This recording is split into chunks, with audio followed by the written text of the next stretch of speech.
Hello, friends, and welcome to the Clueless Filmmakers podcast, the show by amateurs for amateurs, spreading the good word of stumbling, bumbling, making mistakes, and not knowing what you're doing until you're suddenly doing it right. Thank you so much for joining us again this week. We have a very, very special episode. It's going to be a little extra weird and hectic, but all of our episodes are. We are up at, what mountain is this? Is this mountain? I don't know. We're up in the mountains of Utah, somewhere in the mountains of Utah. What is called BYU's Temple Lodge.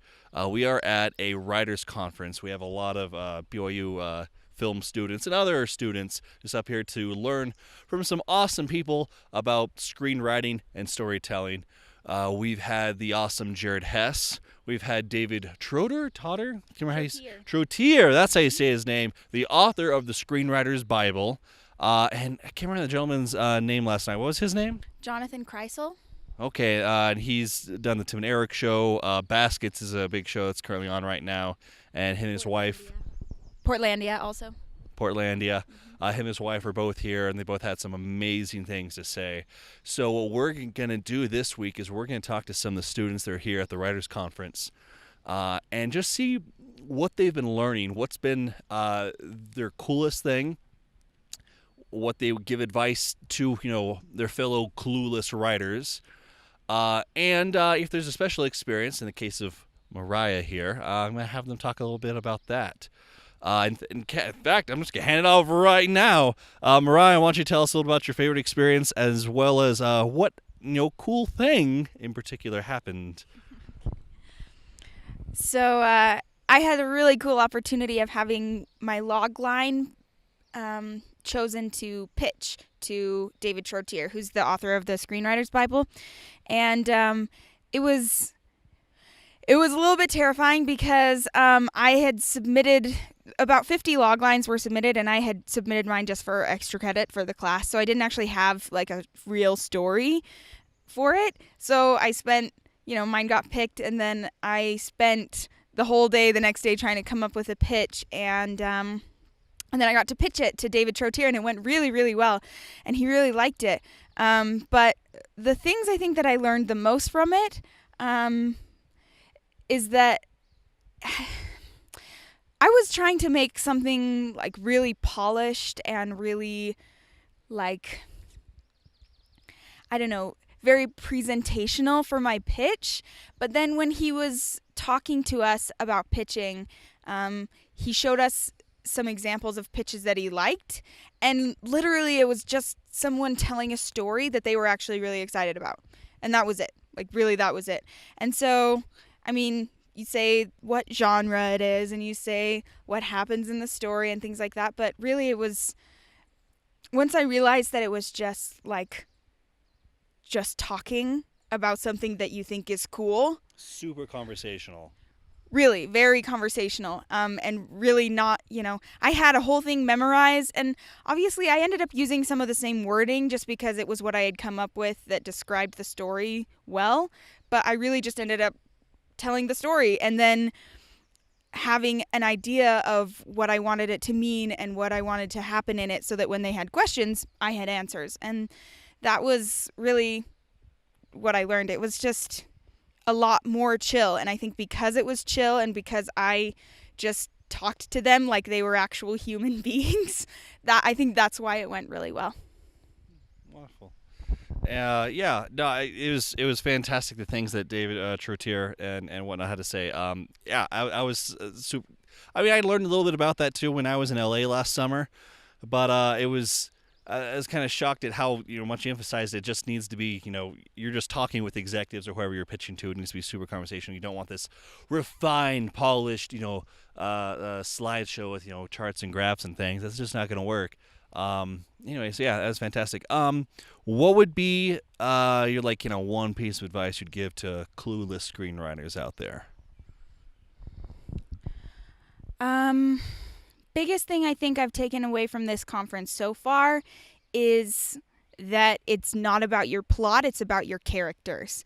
And that comes through in the pitch too. If you don't have good characters that they can picture immediately in their head, my character, I said, was a Beatles-loving, leggings-wearing 14-year-old girl, right? And that brings a picture immediately to your head. And I don't think that I'm the best writer or anything, But I did that specifically because I was learning this whole time that, like, saying that she's quirky or something doesn't mean anything to anyone. When I say she's quirky, you don't get an image in your head.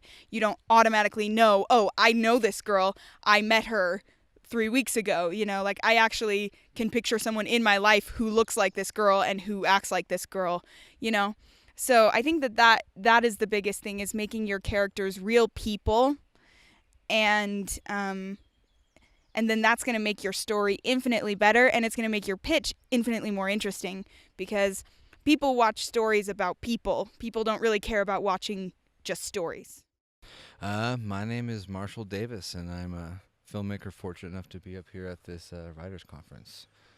Do you want me just to go right into the... Yeah, it's going all right. What's been your thing that you've learned that you feel is the most important and you like to spread to other clueless writers? So I only can pick one, right? That's the trick. Yeah, I only have so much time. For me, the biggest takeaway as a writer and as a filmmaker is just like the need to be constantly making something and putting myself out there and practicing the craft. It's kind of been a common theme where they're all like, everyone that has come is just asked, either like what are you doing, or they've just been talking about their experiences just making something, whether it's bad, just doing it, creating those muscles strong and learning from your mistakes. Wonderful, wonderful. And you also had an opportunity to pitch a story in front of the whole class, in front of David Trottier. How was that? What'd you learn from that? How'd that go? Yeah, that was a little bit unexpected, to be honest. But it was an interesting experience because we had a really nice lead up to it. A couple of different discussions about pitches. First from Jared Carden, and then David Trottier. He gave his presentation about pitches right before he went up and did it. And it, it was obviously terrifying. One, because you're in front of all your peers and you don't want to make a fool of yourself. Two, because you're in front of this giant of knowledge, and here I am trying to... the go-to master on screenwriting. Exactly, and then you have to go there and try and sound like you're not an idiot. And it's hard for some of us. It is very hard. But it was really, it was really cool because once, it was, you get that adrenaline rush once you sit down. And then you start talking, and then they ask you a follow-up question once you finish your pitch, and then the adrenaline gets even higher, and you just kind of get a groove going. And it was really fun, and they gave really interesting feedback. One, about your project, and then two, about your pitch, which I thought was just dynamite just going forward. Because obviously, I'm probably gonna be doing a lot of that in my life if I really want to be a filmmaker. I'm gonna be trying to convince people to write me checks. So pitching really is just super important. Hey everyone, my name is Jared Bell. I am a comedy writer trying to get my career in television and in performing. Thanks for having me be part of this. This whole event, the one thing that I wanted to talk about is everyone has been saying just make crap. Something, I know it sounds really obnoxious and weird, but everyone has been saying just make stuff as a trial and error. I'm not good at that.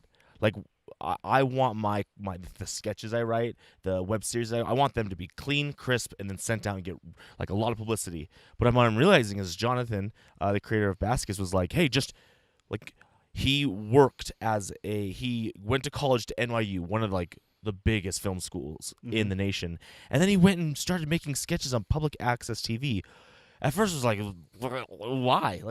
Why? And then it dawned on me as he kept on talking that he created this environment where he had to make stuff, but he didn't care that no one was going to see it. That kind of blew my mind. That was whoa. It was more about trial and error and making crap, because the more crap he was making, the closer he was getting to finding that diamond or starting to find himself. And he was getting into this consistency. Things that this is one of the big things for me that I need to change. And so I think as anyone out there that's trying to become a filmmaker that's clueless like the rest of us, it's just make stuff. Even Jared Hess said that he was just just go make stuff. I think every single time I've been to a conference or meeting where he was there and he spoke, that was one of his big points. It's just freaking make stuff. You got cheap camera equipment and stuff everywhere. Just do something. Yeah, you have your iPhone. And the iPhone, like when they were talking, I was thinking about getting a crappy camera at Goodwill or whatever, and I was like, wait, I can get 3 comedians together. We can just we don't even need a tripod. I can just put them next to a book. We could get 3 cameras. We can get this kind of like cross coverage where like all the cameras are going at once, and then just make something. And now I'm speaking more towards comedy and more towards like maybe like improv and sketch. But other filmmakers, like it needs to look good, but like how you light it, how it sounds is gonna look far better than if you have like they were talking about a red camera. Didn't he say that he filmed the first few seasons of Portlandia on a T5i. Yeah. The Canon T5i. Like that's a 5D. 5D. Sorry, 5D. Yeah. Which is still like 5D. 5D, Yeah. red. Like Like- it's so much more powerful of a camera as a red. And he even was like, "Oh no, 5D's fine." And I was like, we've been taught that from the beginning. Just you got to make stuff no matter the equipment. And I think that is pretty profound. Very nice. Thank you. Yeah, thank you. Hi everybody. Hi mom. Hi dad. Okay, we're gonna add that out. Anyway. Hey, my name is Stephen Olson. I'm one of the writers here at this writers conference up here in Sundance. And I was asked to talk about something that really struck out to me at this conference. And one of the things I really liked is when David Trotter, how do you say it? Trotter? Trotier? Trotier. There you go. Trotier, David I think. Trotier. Yeah. Really cool last name. When he came and he talked about not only screenwriting, but like how to pitch something, because that just terrifies me to my core.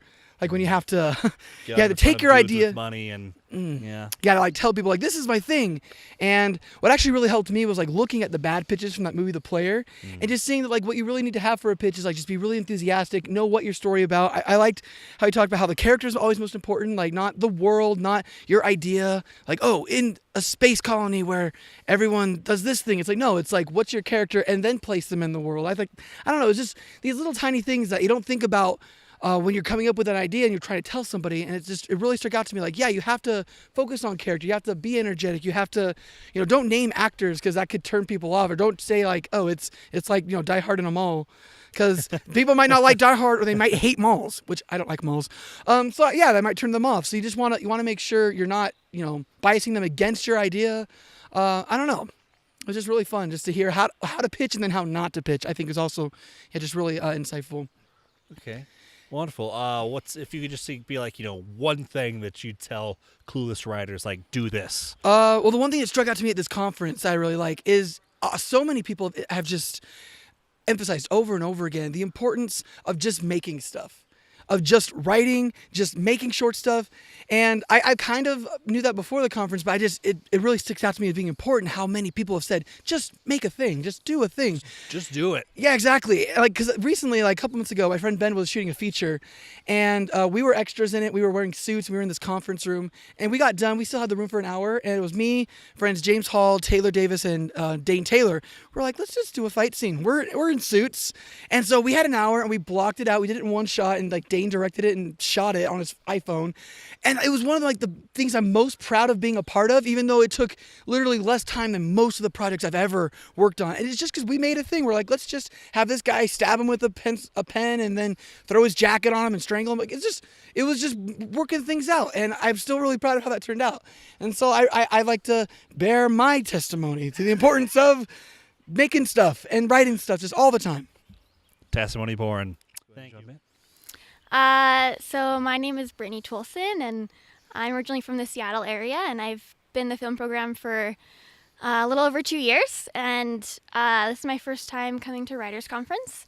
I'm not really a writer. My focus is more editing, but as an editor, I feel like you really need to, you kind of are the last writer. So I really wanted to kind of learn more about writing. And yeah, so it's been super cool to listen to different writers and directors and watch different things, and yeah, learn some good filmmaking knowledge for us clueless filmmakers. What's maybe been like your one thing that stood out the most, or one quote from one of the guests, or anything like that? I know it's really hard to pick. I feel like one thing, especially I'm assuming today we're gonna learn some. We really are. good We stuff. are. It is kind of unfair that we're not getting some of the the best last stuff. But I don't know. I think one thing that was, I guess, a specific thing just for me that I've really enjoyed was about a half an hour ago, I was just walking around and made eye contact with Jared Hess and was like, hey, I like your glasses. And he was like, oh, yours are cooler. And we started talking and, I was like, hey, I'm moving to LA. Like any, tips or anything I should know. And he was super gracious and helpful, kind of telling me different experiences working with editors. And I guess for me, that's not the first time I've kind of talked to different people that are kind of considered, I guess, kind of maybe not celebrity, but like pretty, in their field and They almost a little bit intimidating to they're talk at a to. higher level of experience and doing Exactly, things they're than not- most of us For out sure. here. But like, I don't know, like he was super nice and I learned a lot, and he was even at the end like, I'm gonna get your contact information, and if I hear any things opening up, I will definitely let you know. So I think for me that's been a big takeaway that everyone's really willing to help each other, and that if you just put yourself out there, that you can do it. Very nice. Network can take a chance. Oh, for sure. Yeah, Yeah, networking is the biggest key in filmmaking. And I think a lot of people don't realize, which is kind of a sucky thing because you don't want to be like, oh, hey, I'm Brittany, like I'm an editor, like give me a job. But you do kind of have to, put yourself out there and talk about yourself, and also try and learn about other people and be willing to help them when you get big. So, yeah, Wonderful. Thank you. of course. Hi, I'm Celine Anderson in the Woods, and I'm a producer, and I'm really mad that I haven't seen a deer yet, and I'm really mad that no one has told me a scary story. My favorite thing, though, about Writers you. Conference That's great. is I think, because I'm more of a producer type, and so I don't do as much writing, but it's been really good. You just criticize the writers. I just criticize them. tell I'm them just how like, to make it better. No. The it's- job that you study and that you went to college for is wrong. This is how you do it. Okay, please carry on. But it's good to like meet other writers, especially as a producer. You need writers to create things. So I really love networking with writers, and also I like learning about writing so that way I can be better at working with writers and even gain the confidence to write my own things. And you just meet so many professionals that come and talk to you about their lives, and that's been really rewarding. And I think that you should know, like, even if you're not a writer per se, you don't want to be a screenwriter, there's still a lot of career value that you can build in coming out here, in just in networking with your fellow students, in meeting professionals who you can ask questions to, and there's always good food. So Yeah, that's good. they feed us really well. So key thing, networking Networking. and harassing Jared Hess so that he will do things. No, No? don't harass Jared Hess. What about the because- Studio C kids? They're here too. Can we harass the Studio C kids? I don't know, if you want to. Okay. If you want, I don't know. How would you feel? I don't know. I don't know about that. What about Rebecca Thomas? We can harass her because she's. Because she's the woman. So.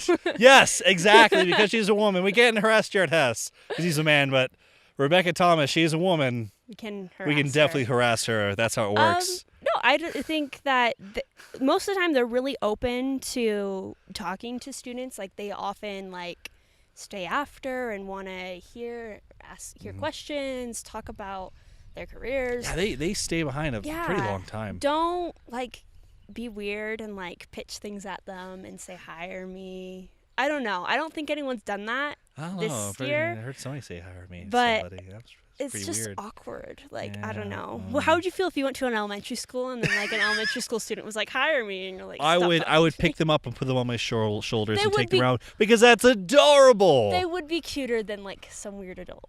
Okay, that's true. So I don't Once know. you get Don't like listen to me. once you're 27 and You're not cute. chubby and got a lot of back hair, like it's not nearly as adorable. Yeah, happens. Yeah. Anyway, so cool. Thank you. Oh, thank you.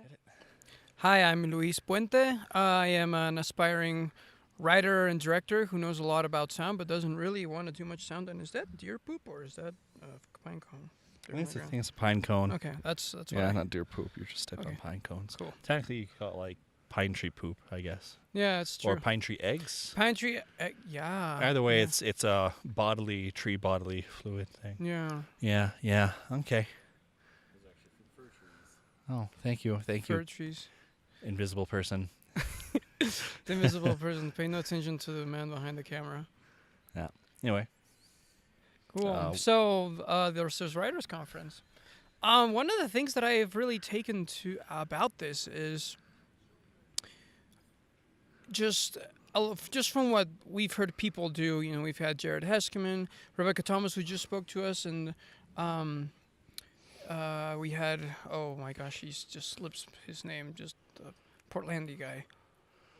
David Yeah. something. Jonathan. Yeah, Jonathan. There we go. Yeah, So, Jonathan all three of them, something, they yeah. just started just making things on their own. And, kind of like as an aspiring like writer, director, and everything, I think that's, they'll just say, just make things on your own. I feel like, especially from this program, you look at Jared Hess, you look at Rebecca Thomas, they're being pretty successful right now. And that's because they went out and made those things on their own. I think for me, that's probably one of the biggest indicators of me of just being like, well, just go make something.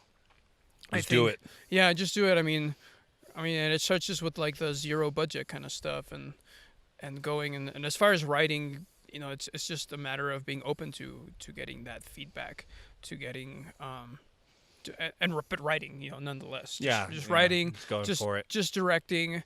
I mean, I've seen a few of like those Jared Hess shorts. For example, there's the cardboard.